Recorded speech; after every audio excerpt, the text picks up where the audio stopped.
Molo Sanbonani, hello, how's it? Good day. Welcome to the Vuka Nazo Show. My name is Sihle Ngobese, aka Big Daddy Liberty. Remember, whether you're watching this simulcast on Facebook or YouTube, do me a favor, hit that like button right now. If it is on YouTube, then we'll subscribe to the show and hit that bell notification. Help me reach my goal of 50,000 subscribers by the end of the year. Guys, remember, we have a website. Find us, and you can also support us financially there by going to BigDaddyLiberty.com. Now, with that being said, enough of the jibber jabber. Let's get straight into the news. All right, so here we go. It's become a massive issue. There is a perfect storm brewing. People seem to think that the collapse of the grid will be because of load shedding exclusively. No, some of it also has everything to do with the incompetence of local administration. Some of it has to do with just criminality, the cable theft, and of course, Eskom's inability to provide electricity in this country. There are multiple variables coming together that can contribute to a complete grid collapse. Now, when I say this, people say, oh, there you go again, Big Daddy Liberty. You're just being an alarmist. There will be no grid collapse. Hey, blah, blah, blah, blah, blah, blah. The ANC and the politicians, they'll save us. You just watch, Big Daddy. They'll save us.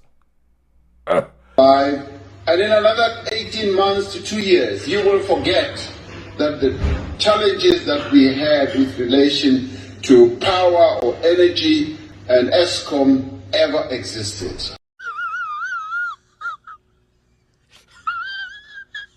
Let me paint the picture of exactly the sort of various variables that are coming together and may contribute to a total grid collapse. I begin, of course, in Johannesburg, where the state of the infrastructure and indeed criminality is beginning to cause massive problems. I take you to Lenasia, where there has effectively been an almost collapse of electricity provision there, with City Power, of course, mentioning how there's been over 340 calls about problems in its Lenasia service delivery center. Now, of those 340, 190, a staggering near on 200, have happened in a space of 24 hours. The electricity collapse there is absolutely shocking. And by the way, it's not just a small region that we're talking about here. There's well over 5 substations and switching stations that have effectively had problems, that have seen the area and surrounding be wrapped in darkness. Now, I'm not going to go through those 5. I'm just going to have them flash on the screen so you can see just how extensive the problem is. Now, City Power themselves has basically said the following. Now, City Power has asked communities in Lenasia to safeguard cables from theft as it deals with 340 calls from its Lenasia service delivery area. Now, as I mentioned, 190 of those calls happening just over a 24-hour period. We remind communities that rainy weather can delay or disrupt work on site. Eldorado Park and Luna substations luckily have been restored. But here's the kicker. In Soweto, the utility team couldn't complete the work as it was held at gunpoint. End of quote. Why? Why would you do this? Okay, doesn't make sense, but nonetheless, it speaks to the broader issue here of criminality, whether it's cable theft or in this case holding up technicians at gunpoint. And it gets worse. I mean, where you have infrastructure failure, where you have criminality, you also have incompetence. You also have system failures. Let me take you to the issue of how South Africa faces a massive prepaid electricity meter problem. There is the real possibility that from the 24th of November next year, over 10 million electricity prepaid meters will simply stop working. This My Broadband piece writes the story up and explains this way. Now, these particular meters rely on a timer that started counting from the 1st of January 1993 that will run out of digits sometime during the 24 November 2024. Households will either have to switch away from prepaid electricity or be left in the dark, unless, of course, local authorities step in. Here's the kicker. The Financial Mail reported that South Africa has 10 million of these STS-compliant meters of the 70 million installed across 100 countries.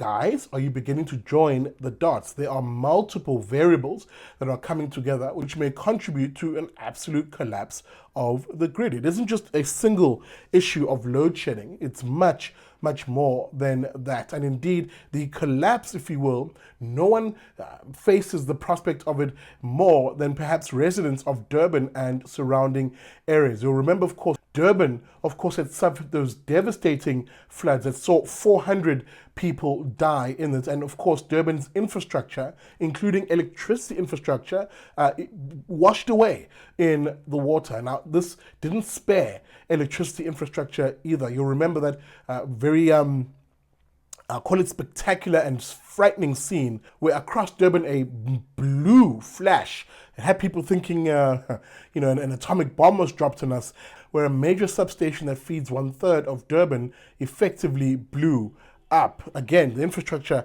having collapsed in this part of the world.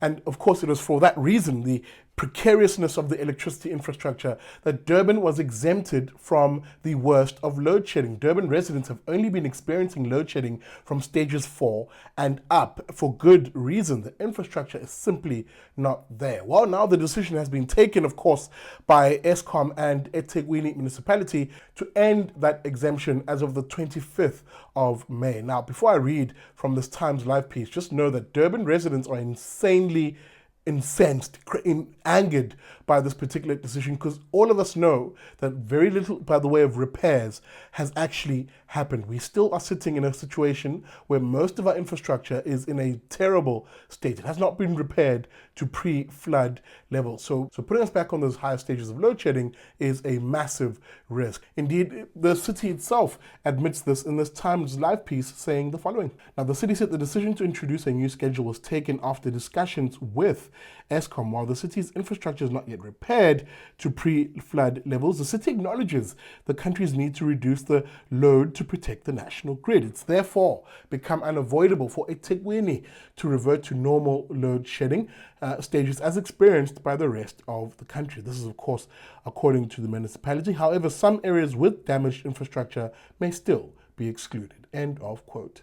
Now, this is the one that really frightens me, because not because I live in Durban, but because I know, and everybody else knows, that if the grid here in eThekwini collapses, if you have extended periods, perhaps days upon days or even weeks, of whole swaths of Durban, a city of over 3 million people, sitting in the darkness, one can expect an actual breakdown in law and order. We saw this during the floods itself, where large parts of the city were sitting in darkness due to the immediate damage of infrastructure. The crime that started happening was absolutely staggering. So that I'd really encourage you, as I always have been, to prepare.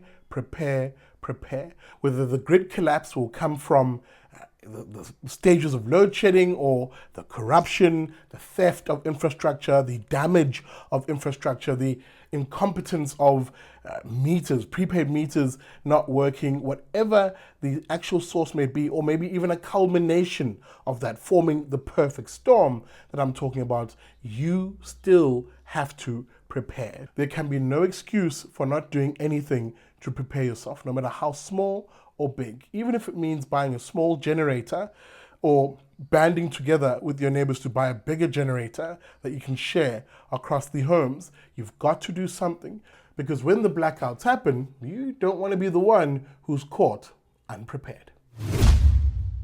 All right, it's an exciting time of the week where we end off every week by looking at either having a champ of the week, someone who's done something fantastic, great, something laudable, or a Momish of the week, a loser, an absolute flop of an individual, either from what they've said or what they've done. What do we have this week as we end this week on the Vuka Nazo Show? Well, we have a Momish. And our Momish of the week is Eskom Chairperson Mpho Makwana. And why is Makwana, our Momish of the week? Well, because of his dumb comments, insensitive comments, the sort of comments that are made by politicians and the political elites, people who don't themselves suffer from the load shedding that they push on the rest of us. Makwana basically says, hey man, you must celebrate when you have lower stages of load shedding. Celebrate that. You heard him right, celebrate that. In fact, this is what he said. In these periods, we must also celebrate the times when we've had lower levels of load shedding. And there have been many of those when we've been on stage 3 and stage 2. Yes, that's right. Makwana basically saying, celebrate our mediocrity, celebrate the fact that you sit in darkness and it just happens to be lower stages and not the terrible higher stages that they have been subjecting South Africans. This is the state, this is the disrespect, this is the disdain that political elites like Makwana have for South Africans. They are living in another world where seemingly us, the taxpayers, paying for their generators, paying for their diesel as politicians and the political elites, makes them immune to the very same load shedding that they push on us. It's for that reason and that insensitive comment that Makwana is our Momish of the week.